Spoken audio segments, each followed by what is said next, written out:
The COVID-19 Leadership Series is about understanding the impact of the pandemic on businesses and leaders. The series is aimed to help identify best practices that can be utilized by managers and new leaders to navigate through these unprecedented times. Michelle Mouton is the Director of Program Quality and Development at the Center for Professional and Part-Time Learning at Durham College.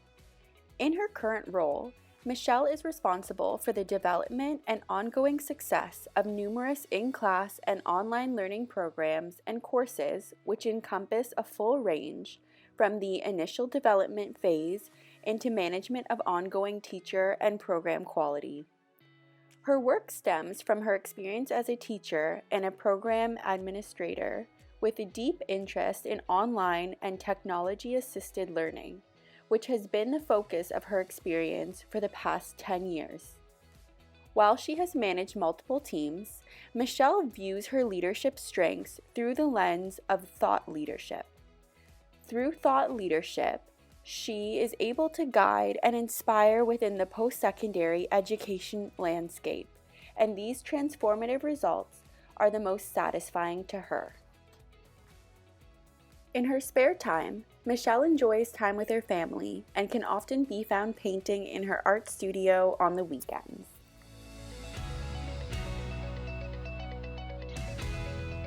Michelle Mouton. I'm the Director of Program Quality and Development in the Center for Professional and Part-Time Learning at Durham College. I'm in the post-secondary education industry, which is not officially considered an essential service, but I think we'd all agree that education is very important for moving forward in our current situation of the pandemic and current job loss issues. A bit of background about myself. I actually did my undergrad to be a high school teacher, majoring in fine arts and world history. It wasn't soon after graduating that I realized that I had a passion for educating adults, at which point I continued to further my education, getting a master's in education from ONTEC in Oshawa. And I have been very blessed to be able to work in Durham College for the last 10 years. I've worn many hats, including part-time teacher, e-developer, trainer, and currently in my role, I'm in the administration sphere. My management experience includes managing unionized support staff within our offices at PPL, as well as a wide range of teaching faculty and e-developers and instructional designers over the past 6 years. In my role at PPL, I have managed teams of up to 7 people, and also working with faculty and e-developers, sometimes with 70 people at any given time. COVID shut down Ontario in March 2020. Our department was fairly lucky in the sense that we were already doing most of our business virtually. I had already been doing interviews through Zoom for a couple of years, and most of our courses that we offer in my department are already online. So in many ways, despite the fact that we weren't terribly impacted, I think there was a huge change in the way we did business, because we were used to meeting together every day in a common location. So as a team of peer PPL's permanent staff, we were accustomed to going out for lunch together, popping our heads into one another's office to ask a quick question, etc., etc., and all of that just changed immediately. We had never used Teams before, so I think that was a big change for us. All of a sudden, we all had to figure out Teams, although we already were using Zoom fairly seamlessly.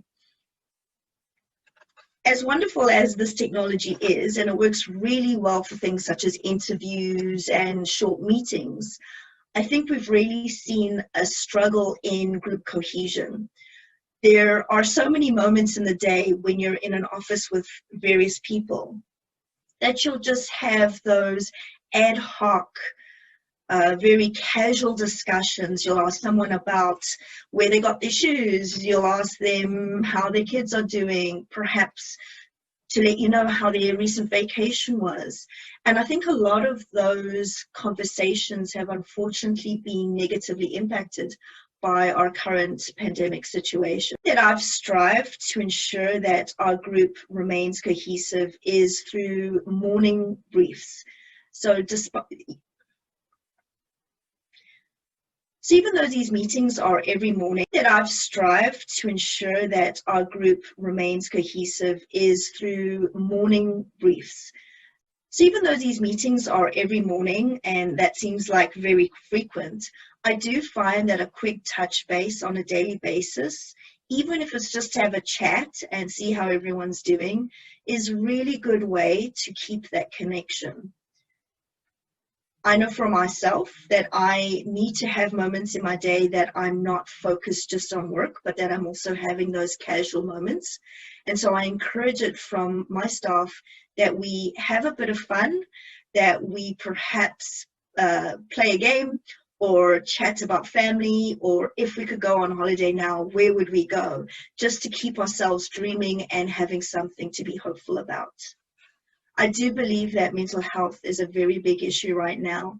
So even though we've been able to bounce fairly easily into COVID in our department, mental health for sure is something that I want to keep an eye on and make sure that everyone is doing well and is thriving despite the huge disruption to their daily lives. I think a big issue that's affected morale in our institution is the recent furloughs and layoffs that have happened due to COVID-19.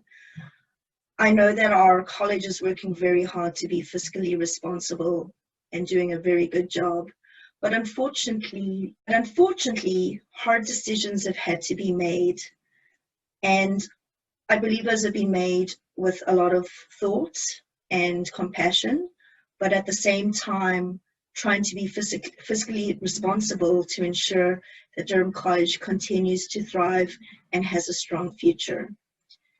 The emails know that various people are no longer in their roles do hurt quite a bit, especially if it's someone that you know and especially if you respect them.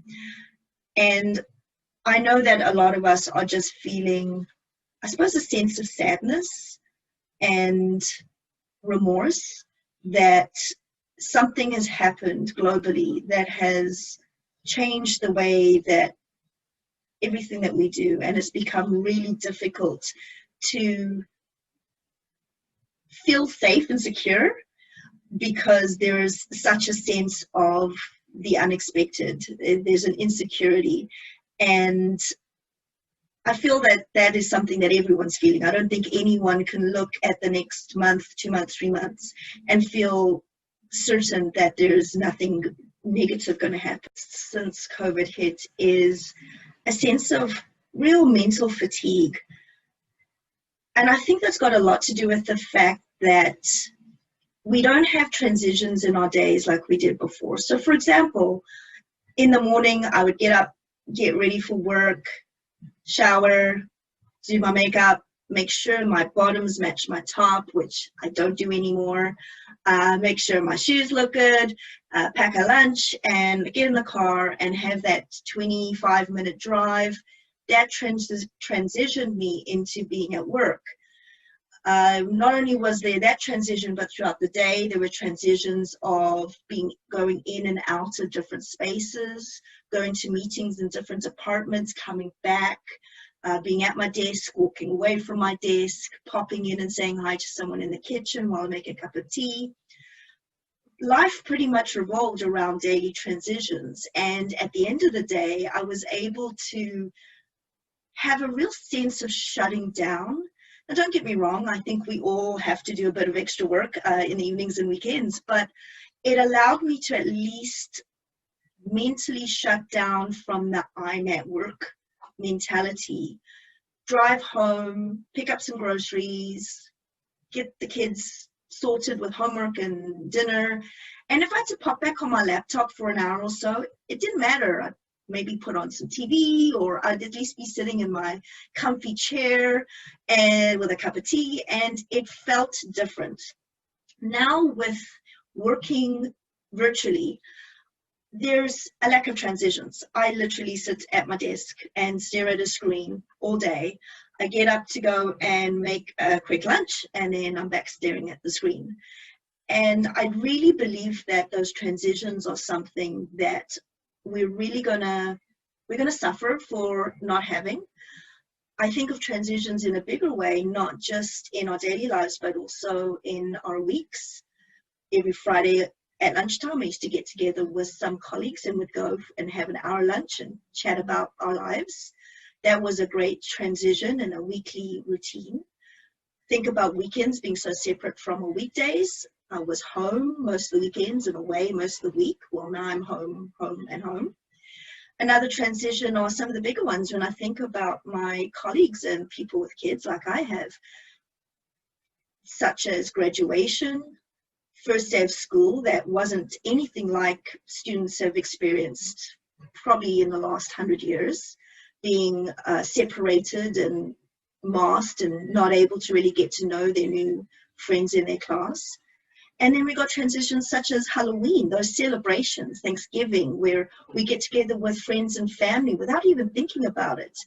And so I really feel that the lack of transitions is a huge struggle mentally, physically, and emotionally, not only for myself, but I think for everyone on our team. So that's why I really do believe that we need to focus on encouraging one another to still have those moments that take us away from the routine. We need to look after ourselves. We need to take a break from the screen and find ways throughout our day to bring back a little bit of what we used to think of as normal.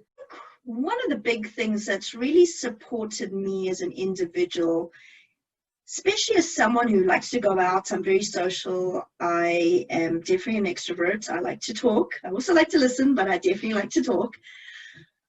But what supported me through this has really been keeping a sense of fun. I know that a lot of us have had to cancel plans. I had plans to visit family in Florida this October, and unfortunately that's not going to happen. But there are still opportunities to find small moments where we can enjoy, laugh, and appreciate one another. Something as simple as at a meeting having a game of two truths and a dare with your colleagues, which is always a good laugh, or sharing baby photos and people have to guess who the staff member is. Another one is I actually went with some colleagues and we went to the drive-in. They had a concert at the drive-in and that was a lot of fun. It was totally safe. We were COVID protected, but it gave us an opportunity to go and do something, go to a concert during COVID in a purely Canadian way, totally safe, but have some fun. And I think that's been really important. So I very much, when I talk to people, and to be honest with you, it's natural to me, it's part of my personality. I do tend to try and have a sense of humor.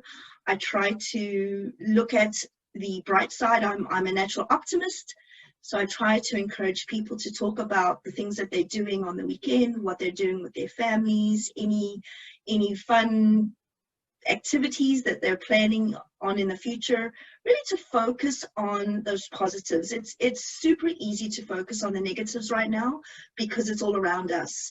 And everything we do now that's different from the norm reminds us, it's a sting, that COVID has taken away a lot of our normal lives.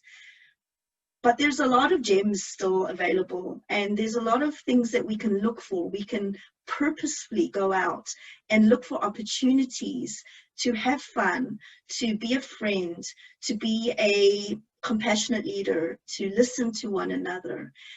And so for me, I would say that's probably the thing that's supporting me the most to get through the struggles of leading through a pandemic.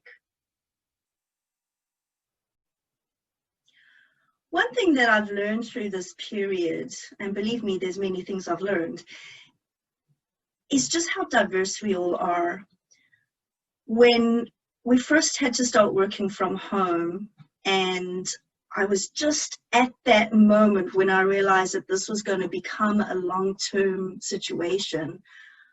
I really felt fairly sad, being someone who enjoys being around people.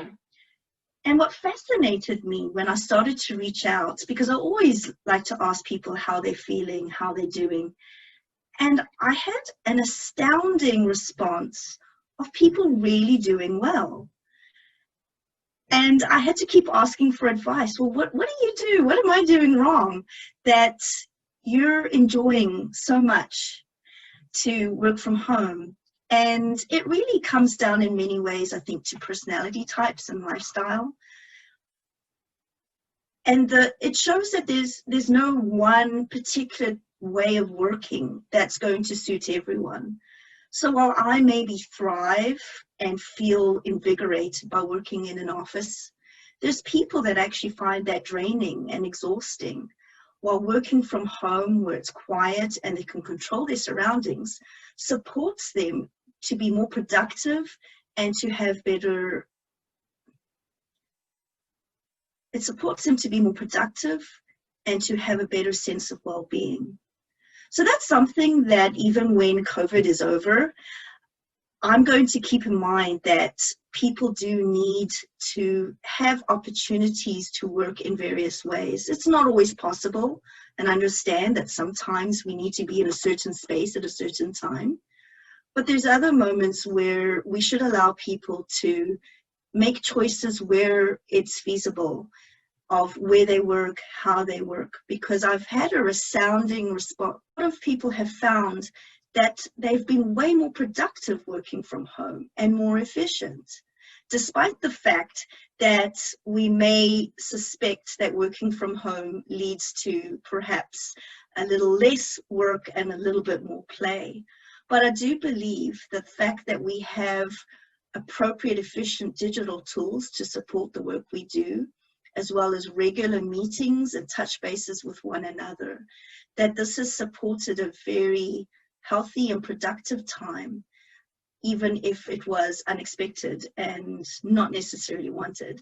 So I've definitely learned that we all work in different ways and that we should be open to respect and appreciate those different ways. That has come to the fore since COVID is definitely, in my opinion, the need for efficient, clean, and easy to use technology. Although in education we're fairly aware of how important technology is, I believe since COVID we've had to re-look at the type of technologies that are accessible to us.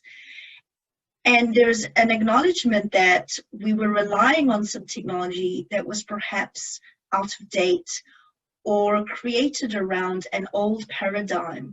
For example, registration at some point involved students standing in long lines waiting to register and pay for their courses. Now, obviously, having an online way to enroll makes a lot more sense. And we do have this technology, but it wasn't necessarily built to scale. In other words, we've had moments where technology has failed us because it was created at a time when there were face-to-face alternatives. And let's be honest, in many cases, students preferred the face-to-face options. I think what we're going to see moving forward, especially since people that were perhaps a little bit, some people were technologically anemic, I do believe that being forced to use technology and to learn the large benefits and ease of which a lot of it works is going to drive way more of our business online.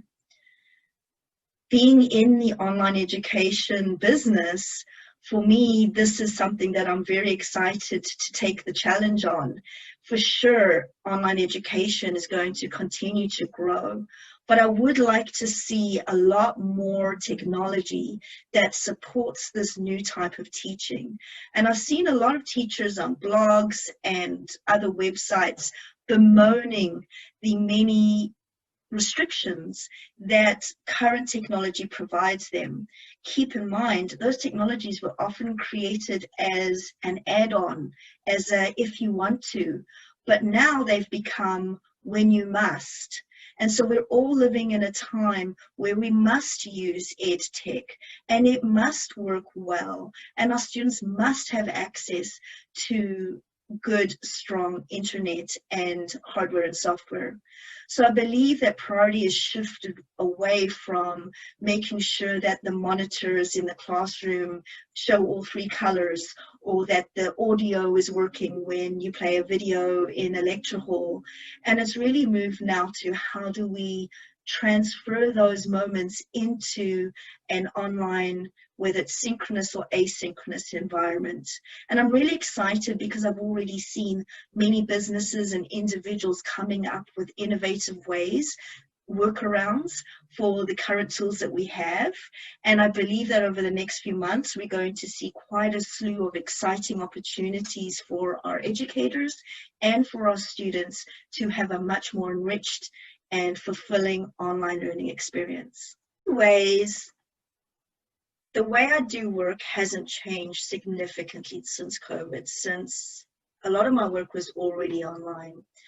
However, I think there's a few aspects that have drastically changed. One of them is great for the environment. I'm not printing things anymore.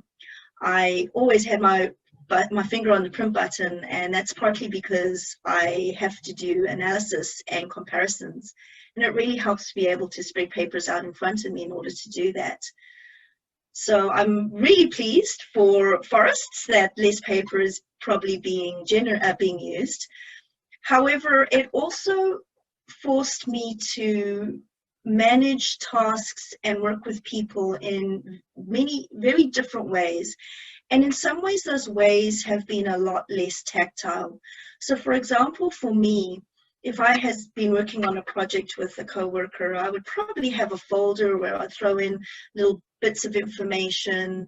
I'd print maybe a course outline out, I would have some notes, and that would be something that I could physically take with me and sit in someone's office, and we could go through it and I could make notes and draw arrows.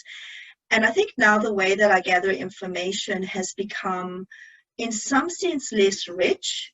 When I think of almost sharing ideas, and you consider in design thinking the concept of mind mapping, where you get people in a room and there's a physicality and a closeness in brainstorming and sharing ideas and being able to jot them down on a sticky note and just randomly move things around. So I believe that both in the way I myself work as well as how I work with my team members and my colleagues is really having to find an approach where I can maintain some of that collaborative involvement. I never want to lose the sense that everyone has a voice. And in a room where people are sharing and talking, it's a lot more fluid, it's more organic. While online, we're always trying to not speak over each other. There's a lot of apologies. I'm sorry, when we talk over one another, that I don't think really happens in a usual boardroom situation. And I like to get ideas from other people. Often when I'm working with someone on the team, I ask them what they think. What do you think we should do? Let's hear your ideas and brainstorm. And sometimes those ideas, I like to see them in a drawing or a mind map or some sort of visual format. And again, that becomes harder when we work in the digital world. So I myself am really looking forward to seeing some tools that focus on the creative side of collaboration. Important things as a leader and as someone who is very collaborative in my practice, I'm looking to approach work from, especially in the digital environment, to approach it in as creatively a way as possible. I want to ensure that I provide people with the tools that they need to still be able to have some of those brainstorming moments that perhaps were more natural in a face-to-face environment and bring those into the digital sphere just to make sure that everyone on the team feels that they have a chance to speak, to share their ideas, and that they don't feel that they're stuck in a little box on a screen and don't want to speak for whatever reason. We really should be encouraging people to continue to voice themselves, to share their ideas, and to be part of the team in an active way. It's important that we remember that we're not necessarily just leading staff, we're actually leading people. I've noticed that there's a lot more anxiety right now in staff members, partly because they are working from home, potentially not sitting at a proper desk or using all the equipment that they would usually have access to. Additionally, they have children screaming in the background, asking for help with homework. I myself had a daughter come crying to me one morning with French work, and I was in the middle of a meeting. So it's really important, I believe, that we step back and realize that the day is no longer segregated like it was before. I used to be able to come to work, and if my phone didn't ring from the school, I was 100% an employee. That's all I was focused on. However, now that we have families all working and learning together in one house, sometimes in the same room, I do believe it's important that we acknowledge and talk about the silliness of family dynamics. We need to be sensitive to the fact that someone may have to step away because they have to deal with a child or help with homework. It all has to be balanced. Obviously, I'm not suggesting that we go ahead and just, have people work a couple of hours a day and call that it. We certainly cannot quit. We owe it to ourselves, to our staff, and to our institutions to earn our salaries and to follow up on the commitments that we've made for the work that we will do. So I believe that a lot of us still have a very strong ethic, and it's the ones that are anxious and stressed, they're the ones that really care. They're the ones that feel bad that they're being pulled away and being stretched in different directions. As a leader, I really would like to encourage us all to be compassionate, to be understanding. Don't pretend like it's not happening. If a kid comes running behind you in their underwear, my teenage boy did do that in a meeting once, by the way, acknowledge it, laugh about it. We're all in the same place. We're all feeling the weirdness of boy underwear in our meetings. It just really would never have happened in the past, but it's a part of our new reality.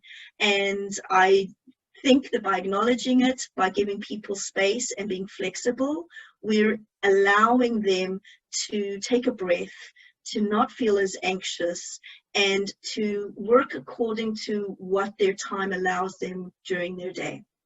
I think one of the areas that I've grown over this period is acknowledging that achievements are more than just getting to a hard goal. We may look at our budget or a deadline and think, as long as we meet that, we've succeeded. We've won the prize. But I think in many ways, the process is also very important. And I believe COVID has brought process to the fore. It's really hard to ignore now what we do and how we do it, because in many ways, we're doing it in new ways. And so it's made our processes fairly raw. And this has allowed a great opportunity, I think, to reassess how we do things and why we do things. Yes, we still want to get to that ultimate goal, but are there ways that we can make it easier for people? Can we remove red tape? Can we provide them with technology that's actually going to save them a few hours? I really feel that process has become such an obvious part of our days. We're no longer doing things the way we used to, and we often have to learn new things on a daily or weekly basis, whether it's learning Teams, putting things up on Google Drive, figuring out how to collaborate online when people can't pick up a pen and a piece of paper. All of those points that used to be so easy and we would do without thinking now have to be rethought, rediscovered, redefined. And I think this is an exciting opportunity because often with disruption comes innovation, comes an introspection. We need to be introspective and consider how and why we do things and why our team does things they do. I know that my dean has been challenging our team to focus on doing things new ways. And we've been celebrating each other as we look at innovative ways to take on the challenge of the pandemic. Yes, it's extremely sad and there are more negatives than I could even count. But there are opportunities for us to find light, to find successes, to celebrate those processes, and to refine them in such a way that we can work smarter and not harder, that we can work easier, that we can work collaboratively, and we can work in such a way that we're making most efficient use of our time and our resources. Thank you for watching. Remember to like and share. Please visit hituhrsolutions.com for more leadership interviews.